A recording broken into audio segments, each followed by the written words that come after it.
Welcome back to Rusty Relic Revivals, everyone. It's been quite a while since I posted some videos. Had a couple of splotchy ones since the beginning of the year, but actually haven't done one in quite a while, so I apologize for that. I've had some health concerns, but I think everything's good to go now, and I'm hopefully back in a position where I can get some work done and maybe document it for you guys to see. If you've not seen my channel yet, we're just keeping old Fords like this one on the road. We call this one Daddy's Green Monster Truck. You can go back and look at an older video and see why, but basically my boys call it Daddy's Green Monster Truck. It's an old forestry truck, 92 F-350, four-wheel drive. Got a 351 Windsor and a 5-speed manual. It's a pretty basic truck, crank windows, rubber mat, you know, no frills, but it's just a good all-around beast of a truck. Been having a little trouble with it here lately. I think I might know what it is, but it's been a little sputter and spit, and sometimes it dies when you roll to a stop or in a parking lot, go to change from forward to reverse and hit the clutch. Sometimes it'll die. I'm leaning towards throttle position sensor just because I've experienced similar circumstances before, and that's what it ended up being. But if you got an automatic, it'll probably be more ornery, I guess I would say, if that's what it is, because it's more tied into the electronics of your transmission and shift points and stuff. But we're going to check the codes and see if it gives any codes for throttle position sensor, and hopefully go through a little diagnostic. Right here's your OBD1 port. We're going to hook up the reader. You can actually do it without a reader with a jumper wire and check, you know, count the flashes of the check engine light. We're going to do it the easy way with the reader today, just because I have a reader. But if you got any questions on how to do it without a reader, you can just drop me a message or comment or something, and I can help you with that. Okay, this is just your everyday cheapo code reader.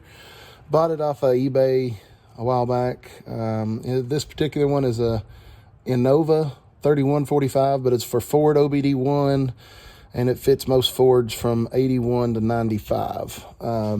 Pretty basic deal. I think I paid like 20 bucks for this thing. Comes with a little book, tells you all the code numbers and stuff. It simplifies reading the codes. Like I said, there is a way to do it with just a jumper wire and a check engine light, counting the flashes. I've done that several times, but this one does simplify it, and it's easier to do with one person because you don't have to go back and forth. But anyway, I'll show you how this hooks up. Here's your OBD1 test port. It's just got a little push, Christmas tree style push pin, I call it. Clips into the fender well right there.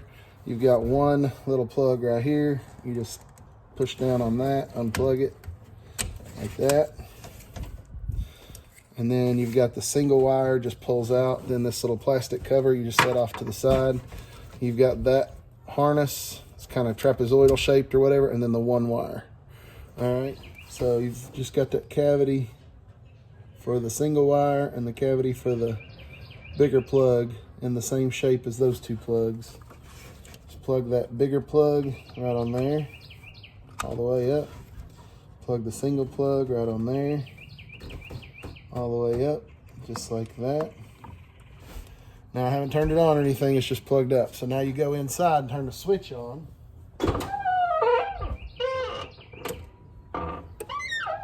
Run position, but not cranking. And then it's got a little on-off button. Turn it where maybe you can see it. Hit the on-off button. And it goes to zeros. Well, now you hit test. And this will run through the key on, engine off test. You can hear some relays clicking and stuff. And it should start flashing. That little black square right there flashing means, okay, 111, that means it's entering the test sequence. Right here, I'll just fast forward a little bit. Basically, we're just running the test. As we run the test, it just cycles through the different code numbers and stores them in the reader. Now you can turn it off, and it ends the test cycle. Don't forget to shut your switch off. It will run the battery down. No. Okay, now you can unplug everything. It just pulls back loose. Put your little EEC test back on there. the plugs just plug back up into there. Plug, plug, and then just clip that back to your fender. All right, let's go see what we got. All right, so we got my book that came with this little reader.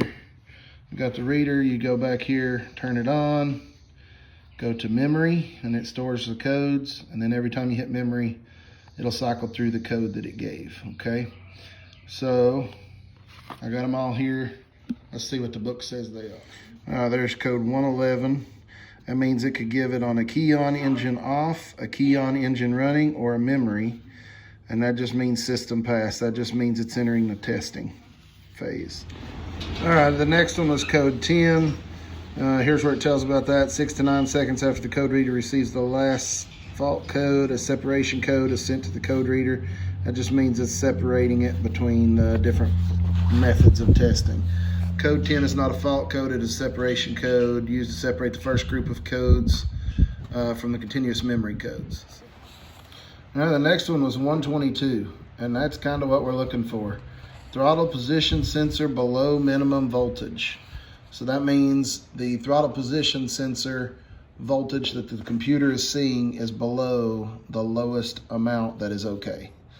So that's a good sign that there may be something up with the throttle position sensor. So we definitely are going to check that. Next code was 172. That's a basically oxygen sensor fault lean. That's I mean, that's arguable. Some people may say it's super important. On a 92, I'm not as concerned about that. Down the road, I may address that. But as for right now, what I'm after, that's not going to cause the severe bucking and issues I'm having. So I will address that at a later date, but that's not quite what I'm after for this particular instance. And the last one it gave was 334, EGR closed valve voltage high. So that means something about the EGR input to the computer. It's not liking the voltage reading it's seeing with the EGR closed. Again, I kind of look at that as the similar to the oxygen sensor. It's an issue. It's probably going to keep it from running the best that it could. But as far as a severe issue I'm having with the idle surging and dying when I hit the clutch and that type of thing, that's not really going to be an EGR issue. So throttle position sensor was the one that I was really looking for, that 122. So we're going to do some tests on the throttle position sensor. All right, throttle position sensor on one of these is actually located on the bottom of the throttle body. Throttle body is what these two air hoses go into right here. This is where your butterfly valves are. Throttle position sensor is on the bottom right down. You can actually see kind of the plastic housing of it right down there. Right there at the end of my finger. I can almost touch it. But anyway, you can't get to it really to take it off without taking the throttle body off, which has 4 screws holding this flange right here. And we'll have to take the cover off and a couple of things to get to it. So bear with me while I get the tools for that. First things first, let's take this cover off the throttle. Should be a 730 seconds. I'm sure it's probably a metric something, but 730 seconds fit the best for me. Then take your air intake hoses off. That's just a 5/16 nut driver.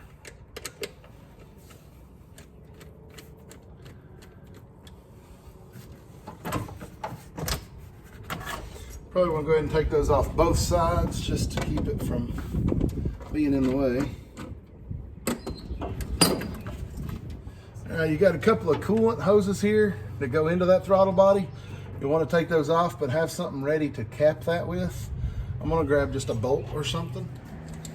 1/4 inch nut driver for that coolant hose.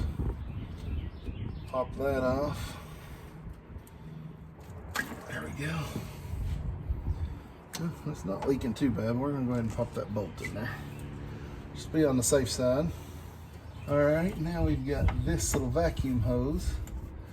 And what else? We'll pop our throttle linkage off. It should just pull up with a little prying action. Move it down out of the way. What else we got? Another vacuum line right here. We'll pop that off. And probably going to be enough to get those 4 bolts off. That one being loose. Get a swivel for that bottom. 10mm 3/8 drive with a swivel to get on that bottom one right there.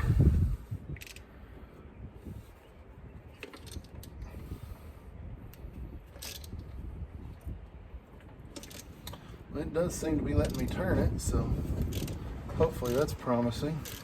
Since that one was kind of hard to get to, I went ahead and turned it out further than the rest. Let's see, I don't need the swivel on that one.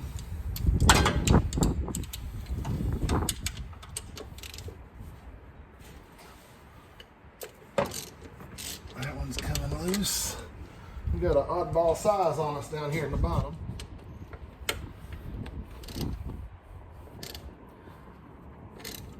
It's turning, that's a good thing.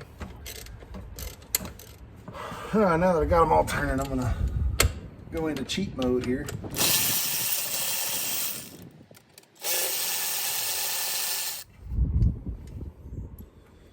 I believe all those bolts are the same, but till we get them out, we're gonna match them with their location.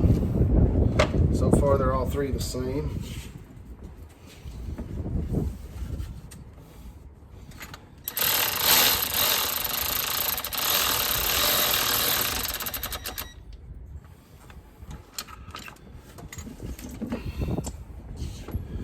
All right, so on that one, all 4 bolts were not the same because somebody jacked us up before this thing was mine and broke a bolt off in there or stripped it out or something. And it's got an oddball bolt in that bottom right-hand bolt location. So that one had a bolt and a nut on it. All right, now what's holding us? We got another coolant line down here. That's a 1/4 inch. I'm gonna take that coolant line off right there.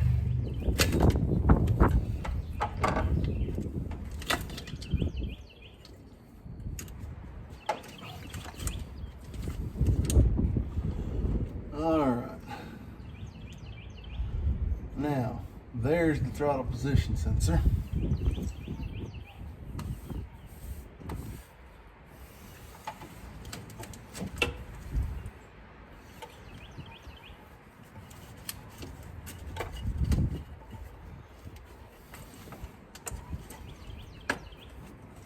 Here to check the battery, 12 volts.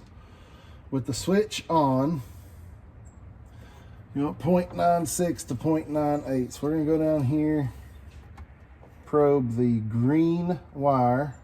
It's still plugged in. 0.84.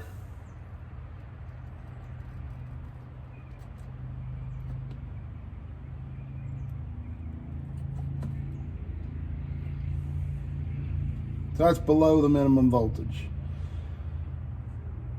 Should be 0.96 to 0.98, and we're at 0.85.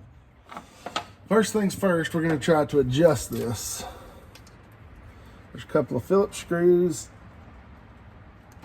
They are not easy to loosen, honestly. Sometimes you need a little persuasion on them. So first I'm just going to kind of see if that'll help break them loose a little bit. It does not. There, that one turned a little bit. Okay, let's see what this one. Okay, and that one turned a little bit. So like I said, we want 0.96 to 0.98 volts with the throttle plates closed. So you can stick your finger in there and work the throttle plates or work the throttle here. With it closed, you want 0.96 to 0.98. The 0.84 it was giving us is definitely below the minimum. There we go. Okay, so we loosened those up. Got your ground on the battery, hot over here on the green wire. And if you move this, you can see that it goes up and down. So right now, we can get to a 0.97 by simply turning the throttle position sensor. So we're just going to adjust that direction.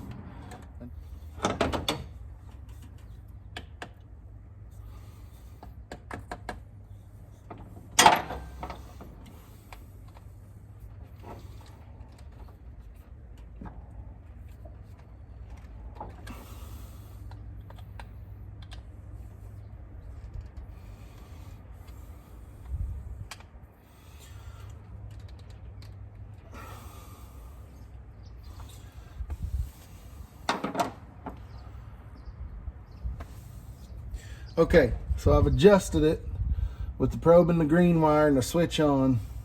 It's tightened back up. And I'm getting a 0.98 volts with the switch on. So now what I want to do is gently pick up the throttle body. I'm going to work the throttle and see if that throttle gradually climbs. And the voltage does go up. 4.45, back down to 0.98, yep. So wide open throttle, 4.45. It's a 0 to 5 volt system, so. And back down to idle is at 0.98. I'm gonna leave it right there and see what happens, okay? That's all I can do. I think that may have just been out of adjustment. It seems to be doing what it's supposed to be doing with the check. So we're gonna put it back together and see what it does. I should have thought about a throttle body gasket, but I didn't.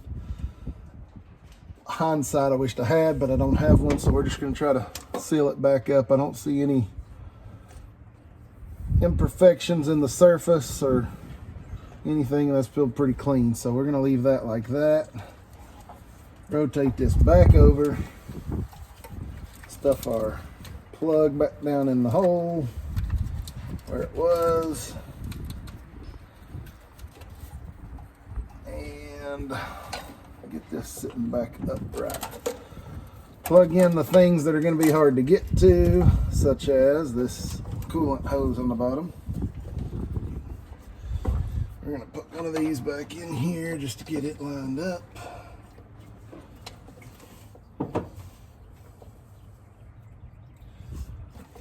And unfortunately, since they had that bolt in the nut in the bottom one where they had stripped it out, I'm gonna have to put that back in there. I don't like it, but that's what I'm gonna have to do because I'm not changing the intake right now. And I'm not putting a helicoil in the intake right now, which is about what it would take to fix that.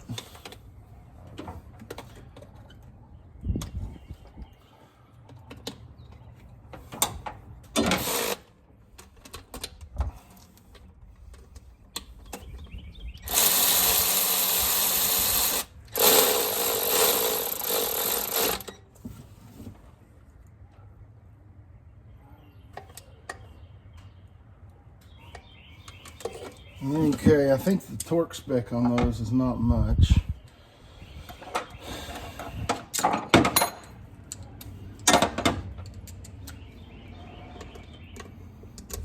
It's about a 3/4 of a grunt, I would say, because it's aluminum.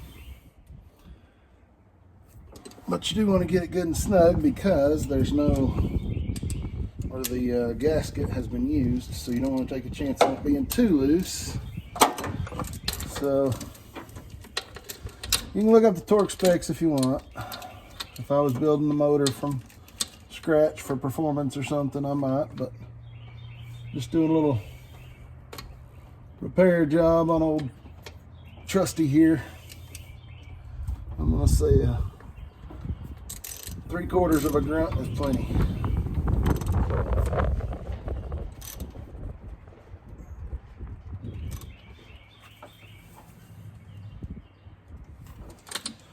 Just like that. And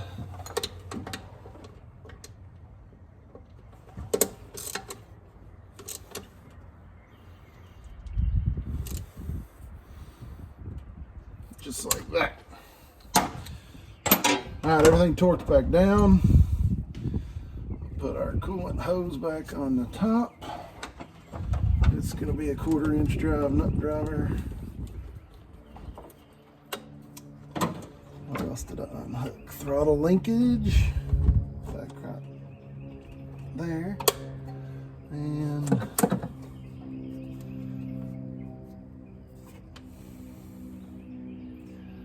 I think that's everything. Got our vacuum hoses back over here hooked up. Vacuum hose right here hooked up. I think that's everything. So now I'm gonna put some tools away. I'll throw the air intake hoses back on.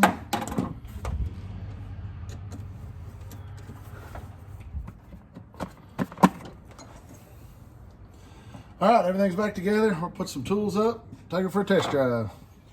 Well, we just got back from a test drive, and the good news is that fixed the throttle position sensor. Just setting it back into the range recommended by the manual hooked us up. So I went for a test drive, and everything worked perfectly. Every time I hit the clutch and rolled to a stop, it didn't die. All the problems I'd been having were gone. So the good news is it fixed it. The bad news is I had to take a test drive to the cell phone store to get it fixed, because when I was filming, I had my phone clipped in that little hole that the hood latch goes in. And the very last thing I did was look down here and make sure no tools were left on the radiator support or in the engine bay, and all the hoses were back on and the covers were back on. Everything looked good. So I went up, grabbed the hood, fully committed, and right on my cell phone screen, which was still hanging from the hood. So yeah, the little hook that latches the hood punctured the screen and the battery of my phone, but I actually found a place here locally that was able to fix it. They put a new screen on it, new battery in it, and it was a lesson hard learned because it was my own dang fault. But anyway, the test drive to get that done is what I just got back from, and everything worked great.